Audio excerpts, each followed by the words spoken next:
जी बच्चों, good evening. कैसे हैं आप सब? आई होप आप सब बहुत अच्छे होंगे। मैं बता दूं, मैं भी बहुत अच्छा हूं। तो आज की क्लास में हम क्या कर रहे हैं, मैं रिवैल्यूएशन अकाउंट आपको रिवाइज करा के दे रहा हूँ। रिवैल्यूएशन अकाउंट का क्वेश्चन एडमिशन और रिटायरमेंट दोनों में आता है, साथ साथ कुछ कुछ एमसीक्यूज भी पूछे जाते हैं। याद रखिएगा, रिवैल्यूएशन अकाउंट या तो बनाने के लिए कहा जाएगा आपसे, या फिर आपसे इसकी जर्नल एंट्रीज पूछी जाएगी। तो दोनों केस में ही आपको रिवैल्यूएशन अकाउंट के बारे में सब कुछ पता होना बहुत जरूरी है। चलिए शुरू कर रहा हूँ मैं आज का सेशन, ध्यान से देखिएगा। रिवैल्यूएशन अकाउंट लिखा हमने, सबसे पहले ये एक तरीके का नॉमिनल अकाउंट है। भैया नॉमिनल अकाउंट का क्या मतलब? नॉमिनल अकाउंट का सिंपल मतलब है कि इसके डेबिट में सारे के सारे एक्सपेंसेस या लॉसेस आएंगे। अच्छा भैया, इसके क्रेडिट में सारी की सारी इनकम या फिर गेन्स आएगी। अब मैं आपको एक मात्र सिंपल भाषा में बताता हूँ। मेरे लिए लॉस या एक्सपेंस का मतलब है एसेट्स का घट जाना और लाइबिलिटी का बढ़ना। भैया एसेट्स का घटना लॉस होता है क्या? ऑब्वियसली सोचिए, अगर आपकी कोई चीज जो आपने लास्ट ईयर 10 लाख की ली थी, अब आपको पता चलता है कि उसकी वैल्यू तो 7 लाख रुपए रह गई, तो आपको दुख जरूर होगा कि यार 3 लाख की वैल्यू गिर गई बेवजह। बट यही सोचिए, अगर आपकी लाइबिलिटी कम हो जाए, लाइबिलिटी कम हो जाए। देखो दोनों का ना अलग अलग रिलेशन है। पहली बात तो मैं एक चीज कहूंगा, थोड़ा अकाउंट्स के वर्ल्ड से बाहर निकलकर प्रैक्टिकल वर्ल्ड में जाके सोचो कि यार अगर नॉर्मली हम अकाउंट्स के स्टूडेंट नहीं भी होते, तो हम यही तो समझते हैं कि अगर मेरी लाइबिलिटी कम हो रही है तो मुझे ज्यादा दुख नहीं है।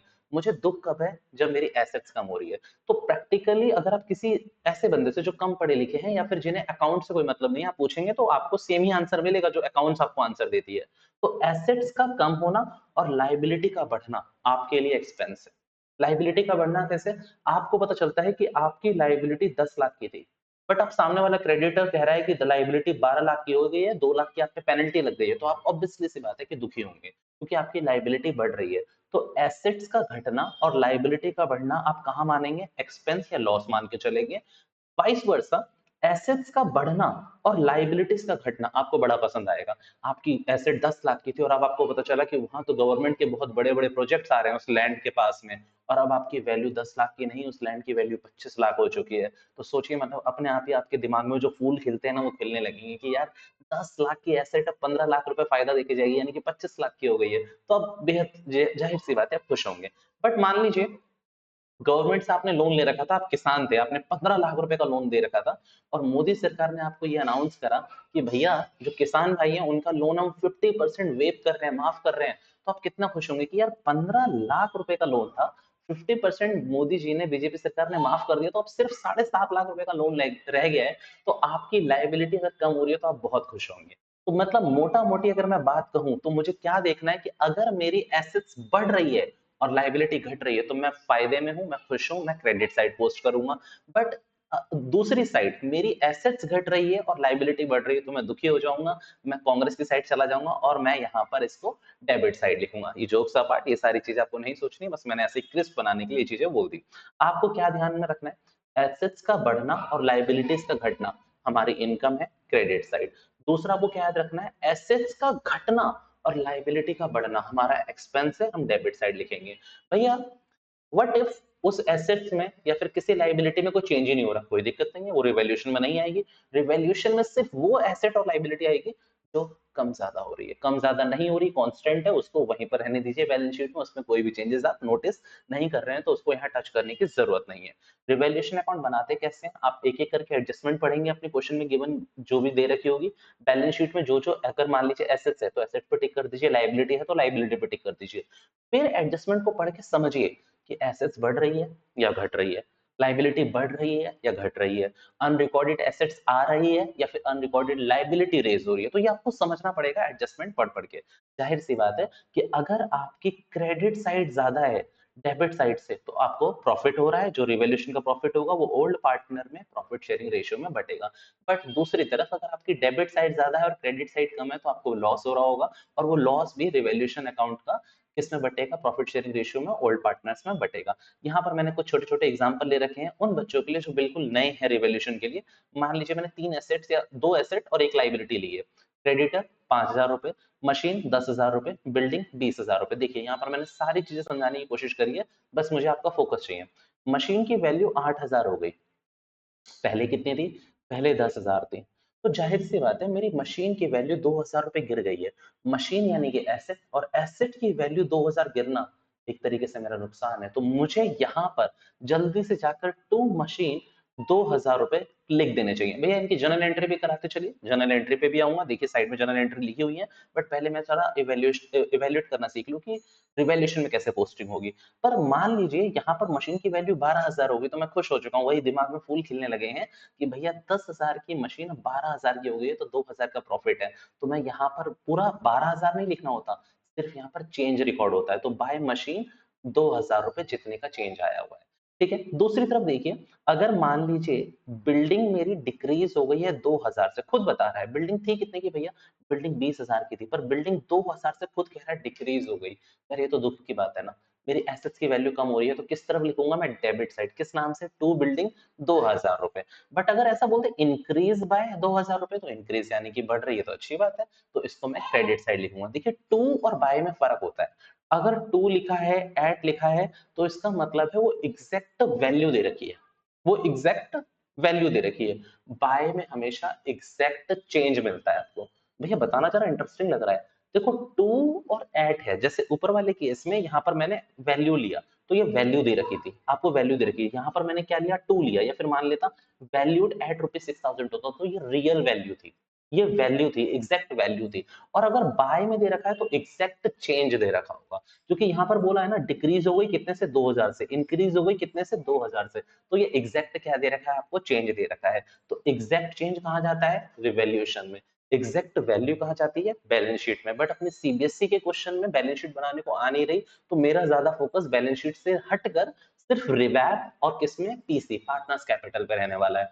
ठीक है, इन दो को तो मैंने समझ ही लिया कि यहाँ पर वैल्यू कितने से गिर गई थी, 2000 से। तो भैया मैंने क्या सोचा कि भैया रिवैल्यूएशन में ₹2000, ₹2000 कौन सी साइड, डेबिट साइड दिखा दूंगा, और अगर इंक्रीज हो गई है 2000 से तो रिवैल्यूएशन में क्रेडिट साइड दिखा दूंगा। देखिए साथ साथ मैंने आपके रेफरेंस के लिए, जो बच्चे सीखना चाहते हैं, मैंने बैलेंस शीट में भी बताई, मेरी बैलेंस शीट में वैल्यू कितनी थी, ओरिजिनल कितनी थी, ₹20,000, अब 2000 से कम हो गई, तो अब न्यू वैल्यू तो 18,000 ही रहेगी ना, क्योंकि कम हो गई। बट दूसरे केस में 2000 से बढ़ गई, तो 20 और 2 ₹22,000 न्यू बैलेंस शीट की वैल्यू होगी। डन है मेरी बात। अब क्रेडिटर का लिया है, एक लाइबिलिटी भी होनी चाहिए, वैल्यू टू 6000, यहाँ 3000, मेरे ख्याल से 5000 की था क्रेडिटर, हाँ 5000 के क्रेडिटर थे, क्रेडिटर 6000 के हो गए, पहले कितने के थे, 5000 के, तो 1000 से बढ़ गए तो खुश होना चाहिए, पागल हो, खुश क्यों होऊंगा मैं, लाइबिलिटी बढ़ रही है मेरी, तो लाइबिलिटी बढ़ना तो अच्छी बात है नहीं। तो देखो ₹1000 से मेरी लाइबिलिटी बढ़ रही है, तो मैं इसको रिवैप के डेबिट साइड में लिख दूंगा। यहाँ पर दूसरी तरफ मेरी लाइबिलिटी अब 3000 की हो गई है, पहले 5000 की थी, तो 2000 से मेरी लाइबिलिटी कम हो रही है, तो मैं खुश होऊंगा, रिवैल्यूएशन की कौन सी साइड में, क्रेडिट साइड में ₹2000 लिख दूंगा। यानी कि रिवैल्यूएशन में इवैल्यूएट क्या करना है, एसेट लाइबिलिटी का घटना और बढ़ना। आपको पता होना चाहिए कि एसेट्स का बढ़ना और लाइबिलिटीज का घटना इनकम है, क्रेडिट साइड जाएगा, एसेट्स का घटना, लाइबिलिटी का बढ़ना एक्सपेंस है, डेबिट साइड जाएगा। तो पहली बात। दूसरी बात ये कि एग्जैक्ट चेंज जाएगा, जितने से फ्लक्चुएशन हो रही है सिर्फ वो जाएगा, उसके अलावा कुछ भी नहीं जाएगा। रियल वैल्यू कहाँ जाएगी, बैलेंस शीट में, यहाँ पर सिर्फ आएगा चेंज, जो भी हमारा चेंज है। डन है मेरी बात। आइए साथ साथ ना थोड़ा जर्नल एंट्री की भी बात कर लेते हैं। तो क्लास 11th में सिखा दिया जाता है आपको, इस चीज को बस समझ लीजिए, जर्नल एंट्री आप कर लेंगे। एसेट्स का बढ़ना और लाइबिलिटीज का घटना हर समय डेबिट होता है। देखो रिवैब की बात मत करो, इस चीज को अगर रिवैब में सोचोगे तो रिवैब में मैंने क्रेडिट साइड लिखा है, तो यहाँ पर ध्यान से देखो ना, यहाँ पर मैंने क्या लिखा है, एसेट्स का बढ़ना, लाइबिलिटीज का घटना, मैंने क्रेडिट साइड लिखा है। मैं आपको जर्नल एंट्री में जनरल रूल बता रहा हूँ कि जब भी एसेट्स बढ़ेगी या लाइबिलिटी घटेगी तो डेबिट होगी। जैसे कि इस केस में, इस वाले केस में मेरी लाइबिलिटी 2000 से घट रही थी, मेरे क्रेडिटर ₹2000 से घट रहे थे, तो पता है जनरल एंट्री क्या होगी, भैया ने बोला था कि लाइबिलिटी घटती है तो डेबिट होती है। हाँ जी, तो यहाँ पर एंट्री होगी creditor account debit to revaluation ₹2000। बात समझ आई। तो यहाँ पर मैंने जर्नल एंट्री का रूल लिखा हुआ, ये जर्नल एंट्री का रूल है, डोंट कंफ्यूज दिस विद रिवैब account, don't merge this with रिवैब अकाउंट। अगर मर्ज कर रहे हो तो जर्नल एंट्री का प्रोस्पेक्टिव समझो, तब करना, क्योंकि वहां पर इस चीज को मैंने क्रेडिट साइड लिखा है रिवैब के, रिवैब में तो उल्टा होगा ना। देखो जैसे एसेट्स डेबिट हो रही है तो रिवैब क्रेडिट हो रही है, और मैं उल्टा बोलूं तो रिवैब अगर क्रेडिट हो रहा है तो एसेट डेबिट हो रहा है, तो वहां रिवैल्यूएशन अकाउंट के अकॉर्डिंग लिखा हुआ है, यहाँ पर एसेट और लाइबिलिटी के हिसाब से लिखा हुआ है। इस बात को समझना थोड़ा सा, हो सकता है ये कुछ बच्चों के लिए अभी ये टेक्निकल चली गई हो, जिनका जनरल एंट्री में थोड़ा सा हाथ तंग है, बट आप समझने की कोशिश करोगे पक्का समझ आएगा। थोड़ा मेरी तरफ देखो, मैं यहाँ पर आपसे क्या कह रहा हूँ, रिवैब को मैं समझा के आ गया, अब जर्नल एंट्री कैसे पास करनी है वो समझो। तो एसेट्स अगर बढ़ रही है और लाइबिलिटी घट रही है, तो रिवैप को तो क्रेडिट करते हैं। भैया अब पकड़ में आ रही होगी।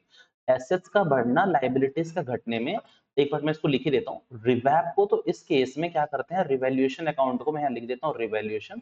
रिवैल्यूएशन तो क्रेडिट होगा इस केस में। और अगर एसेट्स घट रही है लाइबिलिटी बढ़ रही है तो रिवैप आपका क्या होगा, डेबिट होगा। रिवैप का मैंने वही करा, बट एसेट्स और लाइबिलिटी को क्या करना है वो मैं बता देता हूँ। तो दोबारा से मैं इस चीज को दोबारा से रिपीट कर रहा हूँ। एसेट्स का बढ़ना और लाइबिलिटी का घटना हमेशा क्या होता है, डेबिट होता है। जैसे अगर मेरी एसेट्स बढ़ रही है तो डेबिट करूंगा, लाइबिलिटी घट रही है डेबिट करूंगा, बट साथ साथ क्रेडिट किसको करूंगा, रिवैल्यूएशन अकाउंट को। पूरे साइन बना रखे हैं मैंने, आप यहाँ ध्यान से देखेंगे अपने नोट्स में तो आपको दिखेगा।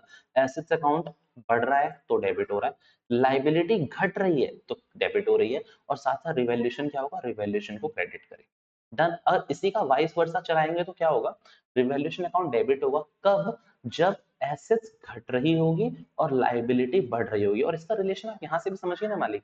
रिवैल्यूएशन अकाउंट को देखो मैंने डेबिट करा था, ये डेबिट साइड है कब, जब एसेट्स घट रही होगी और लाइबिलिटी बढ़ रही होगी। वहां भी सेम निशान लगा रखे होंगे मैंने, देखिए एसेट्स घट रही होगी लाइबिलिटी बढ़ रही होगी। तो ये जर्नल अकाउंट का रूल होता है, जर्नल का रूल है। अब भैया सिर्फ जर्नल पास करने के लिए दे दे तो आपको कुछ नहीं करना, एंट्री तो इस बेसिस पे करनी है। आप क्या कर लो, टोटल कर लो रिवैप का डेबिट साइड और क्रेडिट साइड। मतलब जितनी जगह रिवैप डेबिट करा है जनरल में उनको टोटल कर लो, जितनी जगह रिवैप को आपने क्रेडिट करा है उनको टोटल कर लो। और इसके बाद बहुत सिंपल रूल है, अगर आपकी क्रेडिट साइड आ रही है डेबिट से तो रिवैल्यूएशन का प्रॉफिट है, तो एंट्री क्या हो जाएगी, पार्टनर्स में बांटना है तो revaluation account debit to PC, all partner old partner. All नहीं बोलना चाहिए मुझे, ओल्ड पार्टनर बोलना चाहिए, ओल्ड पार्टनर ओल्ड रेशियो में। बट अगर दूसरी सिचुएशन हो गई, डेबिट साइड ज्यादा है क्रेडिट से, तो फोर श्योर यहाँ पर लॉस हो जाएगा और यहाँ पर एंट्री होगी old partner account debit to revaluation account. क्योंकि जब आप जनरल बना रहे हो, देखो है तो हमारे पास 180 मिनट है, 180 मिनट में 80 नंबर का पेपर अटेम्प्ट करना है, तो हम इतना दिमाग नहीं लगा सकते कि मैं रिवैप भी बनाऊं फिर उसकी जनरल भी करूं। अगर स्पेसिफिकली जनरल मांगी हुई है तो मैं जनरल ही करूंगा। तो उसका रूल भी मैंने आपको बता दिया, दोबारा से रिपीट कर देता हूं, मुझे कोई हर्ज नहीं है। कि अगर आपको क्या करना है, रिवैप का डेबिट साइड टोटल करना है जहां जहां जनरल एंट्री में हुआ है, रिवैप का क्रेडिट साइड टोटल करना है जहां जहां जनरल एंट्री में क्रेडिट हुआ है। अगर क्रेडिट साइड ज्यादा है डेबिट से तो प्रॉफिट हो रहा होगा, डेबिट साइड ज्यादा है क्रेडिट से तो लॉस हो रहा होगा। कंपेयर करोगे, जितने का भी कंपैरिजन आ रहा है तो अगर क्रेडिट साइड ज्यादा आ रही है तो प्रॉफिट, डेबिट साइड ज्यादा आ रहा है तो लॉस। कंपेयर करके, सीधा मत लिख देना, जो कंपेयर करके माइनस करके, जैसे मान लीजिए ये 1000 है और ये 1200 है तो 200 रुपए का प्रॉफिट हो रहा है, वाइस वर्सा सिचुएशन लूं, ये 1200 ये 1000 तो 200 रुपए का लॉस है। समझ रहे हैं ना इस मेरी बात को। एंट्री मैंने आपको बता दी है, हर चीज लिखी नहीं जा सकती। 26 तारीख को एग्जाम है, 5 से 6 दिन रह गए आपके एग्जाम को। आज 19 तारीख को ये मैं वीडियो रिकॉर्ड कर रहा हूँ। आपको चीजें याद रख के जानी है, दिमाग में रख के जानी है, नोट्स में जितनी है पर आप थोड़ा दिमाग में रख के भी जाइए। टू और बाय बता दिया मैंने आपको, रिवैप बता दिया। मुझे लग नहीं रहा है कि रिवैप में मुझे इससे आगे कुछ बताना है।